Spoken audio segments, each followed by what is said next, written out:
Las 10 de la noche y es la hora de opinar. Hoy comienza la semana.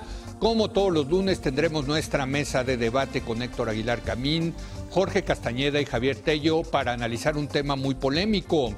Hoy a lo largo del programa vamos a discutir la inminente conformación de la coalición electoral por México al frente y el panorama electoral de nuestro país, ya con Anaya, Mid y López Obrador perfilados como candidatos a la presidencia en 2018. Así que quédese aquí en Foro TV, que ya comenzó la hora de opinar.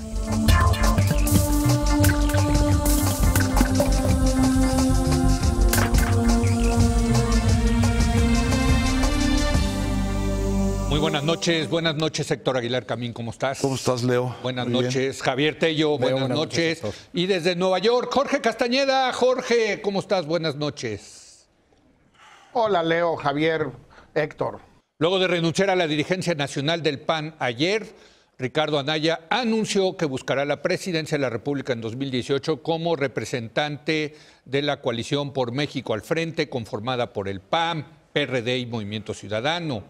Ahora que el año está llegando a su fin, ya contamos con 3 candidatos seguros para la presidencia tras meses de especulación e incertidumbre. Aunque Anaya nunca ocultó su aspiración a la presidencia, está por verse qué tanto agitará el tablero su confirmación en la carrera presidencial. Esto considerando la encuesta de Buendía y Laredo a inicios del mes, que no registró ningún cambio en las preferencias electorales del PRI tras el destape de José Antonio Meade. En el cierre del año, el panorama electoral se está aclarando por fin. Y si les parece, comencemos con esta primera encuesta, yo diría seria, que se levanta, Javier, Héctor, Jorge, después del destape, y llama la atención de, a pesar de la gran fiesta mediática que fue para el PRI, no se movieron las preferencias, Héctor. Sí, es muy impresionante el análisis que hiciste de la encuesta, porque fue un análisis muy cuidadoso y muy detallado de todos los matices, ¿no? Que no están muy claros siempre en las notas como salen. Sí. Aún así creo que es una encuesta, aunque es la más reciente y la más completa, falta un ingrediente fundamental, que es que ahí todavía Anaya no estaba como claramente en camino hacia la candidatura presidencial. Sí.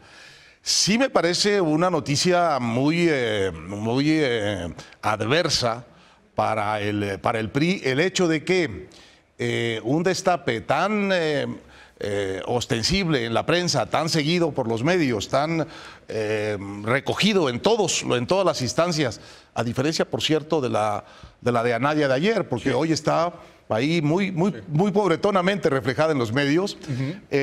A pesar de todo esto, que fue realmente una gran avalancha mediática, no haya tenido un impacto significativo.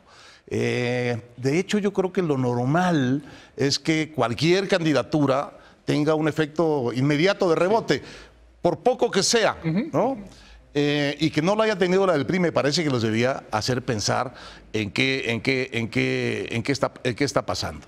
Yo creo que el dato que más me llamó a mí la atención es el bajísimo reconocimiento de nombre que todavía tiene José Antonio Meade. Bueno, 28%, Héctor. Eso lo sabíamos, pero eso se puede leer, ¿sí?, como una ventaja. En totalmente, el sentido, así es. Una oportunidad, sí, más que ventaja. Puede ser bueno o malo. No, pero son dos cosas. Sí. Lo conoce poca gente, sí, pero entre la gente que lo conoce, tiene muy buenos positivos. Sí. Entonces, sí, es una oportunidad de ampliar la cancha de su reconocimiento y de sus positivos.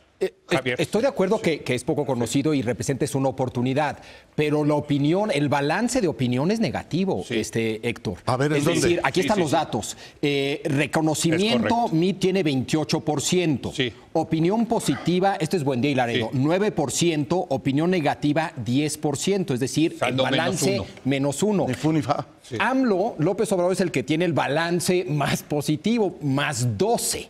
Y lo conoce 96%. Y lo conoce todo el mundo, ¿no? Pero estoy de acuerdo que el que lo conozca poco a Meade representa una oportunidad. Una oportunidad para él. Una oportunidad, si lo maneja bien. Sí. Y también es un reto, porque igual el bajo conocimiento tiene que ver con algo que es intrínseco a él. Sí. Un tema de carisma, etcétera, ¿no? Jorge.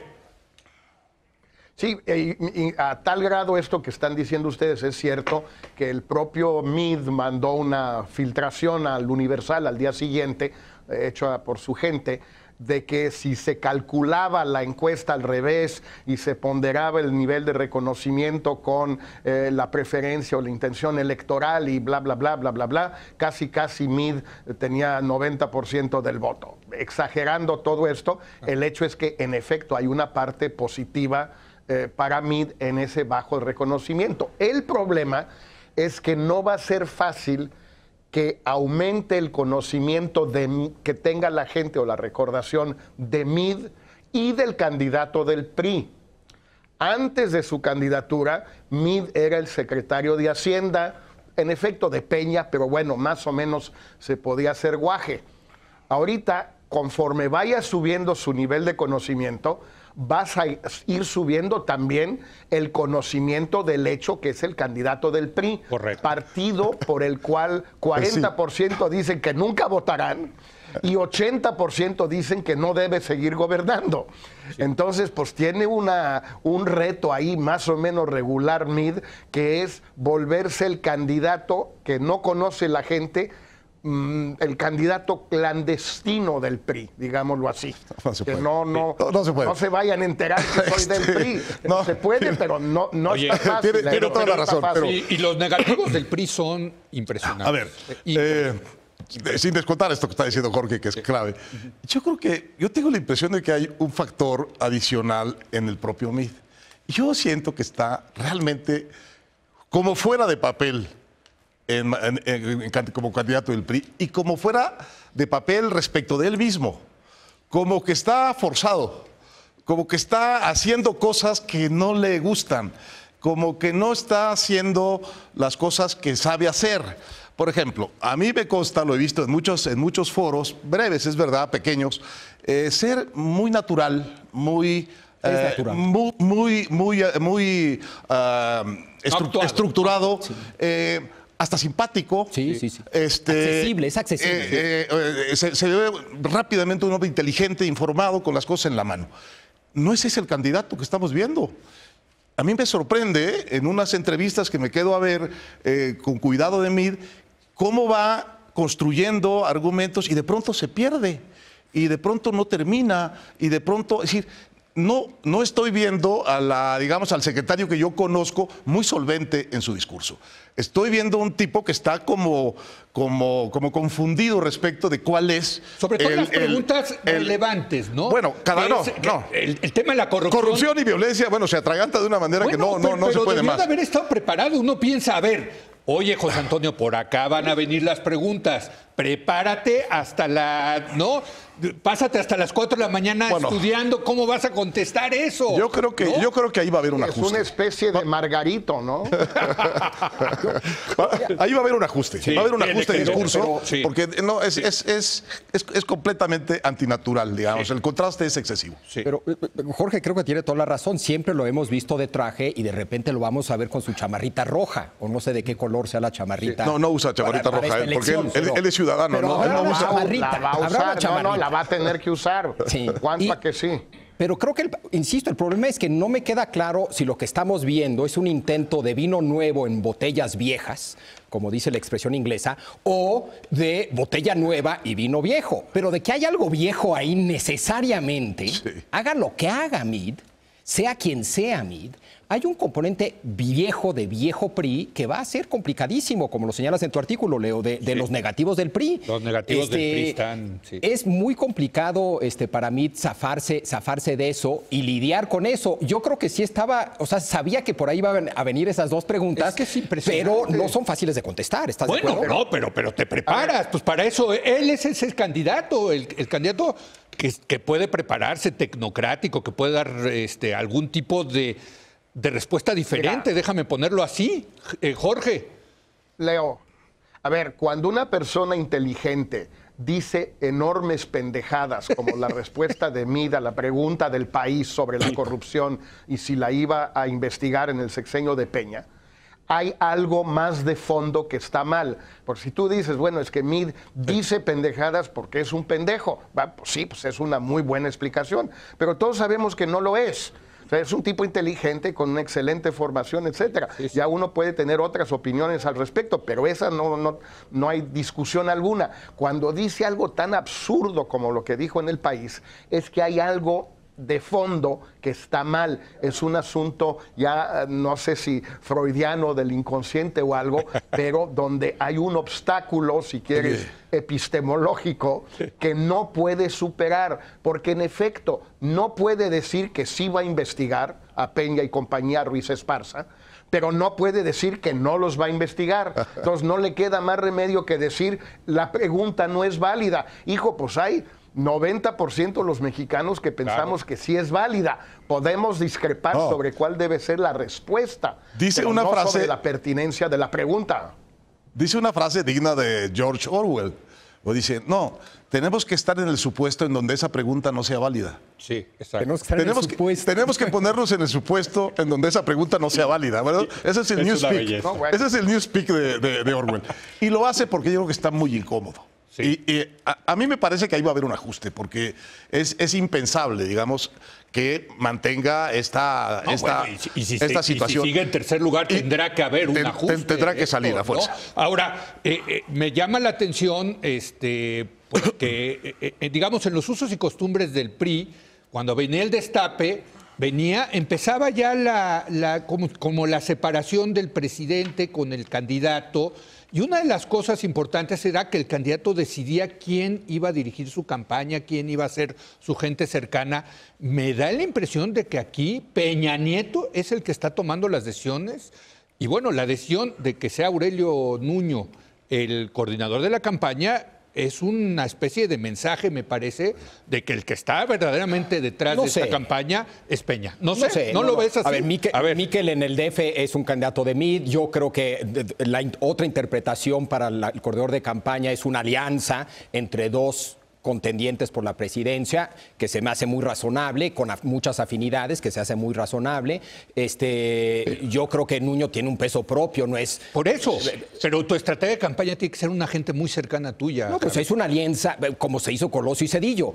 Mi punto, no déjame ponerlo así. A Cedillo, ¿no? Déjame ponerlo así. ¿Qué tanto va a ser una campaña que va a gerenciar, que va a manejar el propio MID o desde Los Pinos? Bueno, tienes razón, tienes toda la razón en que yo creo que Peña Nieto tiene la firme intención de hacer en la campaña, pero lo que está diciendo Héctor también es totalmente cierto. MID algo tendrá que hacer al respecto. ¿Y cuáles son las implicaciones de eso, no? Jorge. Sí, a ver, eso lo del jefe de campaña, pues sí, a veces lo pone el presidente y siempre sale mal cuando lo impone el presidente, como lo hizo Salinas con Cedillo. Sí. Acuérdense, eso ya es público, pues, el que quería Colosio era Carlos Rojas. Sí. Y Salinas no quiso porque tenía que seguir en Sede Sol, o como se llamaba entonces, para a operar la campaña, pues. Y luego no sé quién más. Y al final ya se iba Cedillo, incluso se supone que se iba o a Banco de México o a ver a dónde, que no quería Salinas porque la autonomía y no sé qué, pero Cedillo ya se iba. Eso no salió bien para nada. Luego un poco Esteban Moctezuma con la Bastida en el 2000, pues tampoco funcionó muy bien, que digamos. Es decir, cuando lo impone el presidente, esto es dentro del PRI, desde luego, pues es muy complicado porque hay una doble lealtad y las dobles lealtades siempre funcionan mal. A quién le reportas, a quién le informas, en quién confías, a quién le chismeas, etcétera, ¿no? Siempre es un problema. Pero lo más grave, no lo más grave, porque a mí me parece que todas las debilidades del PRI abonan a favor de que el PRI pierda, cosa que es lo que me parece más importante. Pero en fin, eso ahorita lo discutiremos más. El tema aquí central es que MID no tiene un grupo político, lo discutíamos la semana pasada. O sea, ¿de dónde va a sacar a sus diputados, a sus senadores, a sus candidatos a gobernador, a delegados o como se llame ahora en la Ciudad de México, etcétera, etcétera, etcétera? Pues no los tiene, para empezar, porque en efecto no es parte del aparato del PRI. Cuando Cedillo tampoco lo fue ya como candidato, pero Salinas sí, y los clavó a todos, Salinas. Bueno, pues por puede pasar algo lo se mismo enojó con Peña. Cedillo. Pues puede pasar lo mismo con Peña ahora, que va a ser pero Peña. pero no van a, sí, pero pero no va a poder meter al hermano de Peña al bote, va a tener que meter a Peña al bote. Esto que dice Jorge, yo creo que es clave, porque estamos viendo... Ya no alcanza. Lo que estamos viendo es que es una sucesión como pocas que yo recuerde para un grupo, digamos, en la cúpula, para un grupo muy compacto, ¿no? Sí. Para el grupo de, digamos, de tecnócratas o colaboradores que diseñaron el gobierno reformista de Peña, ¿no? Totalmente. Sí. Entonces tú date cuenta de lo compacto que es el grupo. Entonces los tecnócratas, estás hablando. Sí, no, Videgaray y el grupo del ITAM y el grupo cercano a Peña. Eso, okay. Videgaray en relaciones, José Antonio González Anaya en Hacienda, Enrique Ochoa en el PRI, Aurelio Nuño en la campaña, Mid, candidato. Miquel Arriola de otro candidato. De la Ciudad de México. Bueno, digo, es auténticamente un grupo compacto, vaya casi itamita, como única excepción de Nuño, es el grupo compacto del ITAM. Y que les encantan los priistas, nada más falta los priistas jurásicos les encanta. Pero lo que dice Jorge, lo que dice Jorge es realmente lo clave. Yo creo que este grupo tecnocrático no tiene personal político ni redes políticas para el resto de la elección. Que no nos olvidemos, hay que decirlo una y otra vez, es una elección enorme. Pero que sí la tienes Peña. El presidente Peña es el que va, a ser el dueño de esa otra elección, que es la que verdaderamente va a importar para efectos del Congreso, para efectos de los equilibrios regionales, para efectos de la asignación de candidaturas y de canonjías y de botín en el PRI. Eso lo va a hacer el presidente Peña. No tiene ningún adversario al frente, desde luego, en eso. Y es el problema de Mid. Y es el problema de Mid. Que desesperadamente necesita a Peña Sí. Nieto para eso. Sí, absolutamente. Y es un enorme estorbo Peña Nieto por la baja aprobación que tiene como presidente de cara al electorado. Entonces, pues, ¿qué haces, no? Ahora, esta encuesta de Buendía y Laredo, que me parece muy interesante porque el PRI lo que quería era armar una ola lo más rápido posible para decir ya estamos nosotros en segundo lugar, ¿no? Y quien sí le puede disputar la presidencia a López Obrador somos nosotros, somos el PRI. Y pues no está ahí, ¿no? A ver, claramente el PRI sigue en tercer lugar. Y tú decías que no tuvo un impacto. Y yo diría que en una de esas, hay que tener cuidado con la interpretación. Sí. Pero si vemos votos por el PRI verde, son 19%, según Buendía y Laredo, brutos. Pero ya cuando son los careos, baja a 16. Sí. Es decir, pierde ya con candidato 3 puntos el PRI. Sí. Lo mismo con Anaya. 27 PAN, PRD, Movimiento Ciudadano, pero ya con candidato baja a 23. El único que sube y de manera considerable es Morena PT, que tiene 27. Bueno, a ver, en esa encuesta lo que es indudable es que cómo va arriba López Obrador, ¿eh? Sí. O sea, a ver, eso también es una conclusión. Tema central de la encuesta. Sí, yo creo que sí, ¿no, Jorge? O sea, impresionante escenario donde lo pongas, etcétera. Hay escenarios donde hasta en la efectiva tiene más de 10, 11. Al PRI lo dobla, prácticamente lo dobla. Lo dobla. O sea, ¿Cuánto es lo que tiene López Obrador en esa encuesta? López Obrador, en los careos, 31. López Obrador tiene 31, bruto. Lo haces efectivo. O sea, le quitas a los no respuesta y sube a 37, que creo. No sé qué tanto hay que quitarle. Hay que tener mucho cuidado con eso. Mucho cuidado. Y lo siguiente yo lo dije en mi artículo. Pero hay que no tener repartirlos equitativamente. Exacto. No hay que repartirlos equitativamente. Ese es el gran error de muchos encuestadores. Sí, pero sigamos en los brutos para no equivocarnos. El que sigue es Anaya con 23 y luego Mid con 16. Ahora, para mí la pregunta Esto es también en el escenario de que hay frente. Con frente.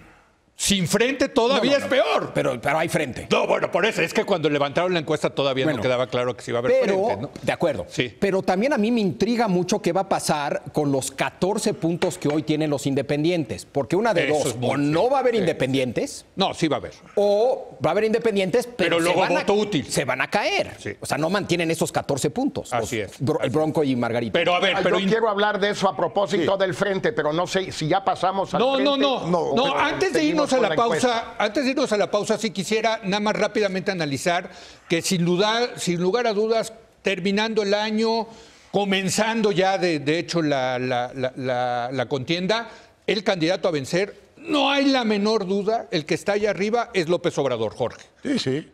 Y mucho, muy arriba. Sin la menor duda y con una, digamos, persistencia, una constancia en los números, parecida a la de Trump, por cierto, en el 2016.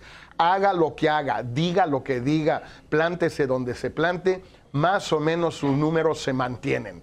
Eso es bueno y malo, quiere decir que tiene un techo y tiene un piso y que son más o menos iguales, pero con la elección como va, ese techo o ese piso le alcanza para ganar.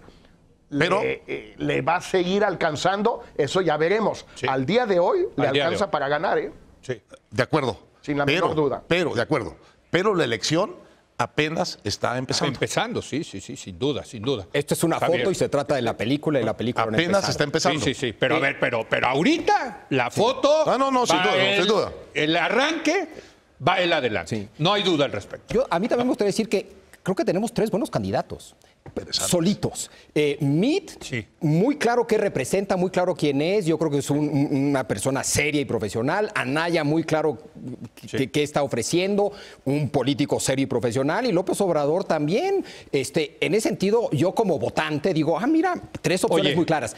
Y 3 políticos profesionales. Por eso. Totalmente. O sea, porque aquí el dictum del doctor Aguilar Camín de que solamente hay una cosa peor que un político profesional y es un político no profesional, hay que decirlo. Aquí tenemos 3 políticos profesionales. Esa es una buena noticia. Y además, el match entre... O sea, por sí solos son buenos. Y el match entre ellos también. Sí. O sea, Mitt contra AMLO es sensacional. Sistema, antisistema, neoliberalismo versus nacionalismo revolucionario. Pero lo tiene que empezar a decir Mitt, porque lo estás diciendo tú, pero él no lo dice. Anaya... López Obrador también, cambio gradual, cambio radical, en fin, yo creo que son grandes match. El que es menos atractivo es Anaya contra Mitt, pero bajo el supuesto de que el candidato a vencer... No, estoy seguro, Anaya contra Mitt también puede ser interesante. También. No. Pero esa no va a ser. Contra Canas, en el caso de López Obrador y Anaya. Yo creo que están muy buenos cada uno. Y la mezcla entre ellos y el pleito entre los 3 también está muy atractivo. Ahora, y eso es buena noticia. Nos tenemos que ir a pausa, decía Jorge, esa no va a ser la de Anaya contra Mitt. Yo creo que esa es la primera que va a ser. Bueno, vamos a... ¿No? A ver, dejémoslo así. Claro, dejémoslo así. Ahora sí vamos al frente. Vamos a la pausa, vamos al frente y regresamos en un momento más.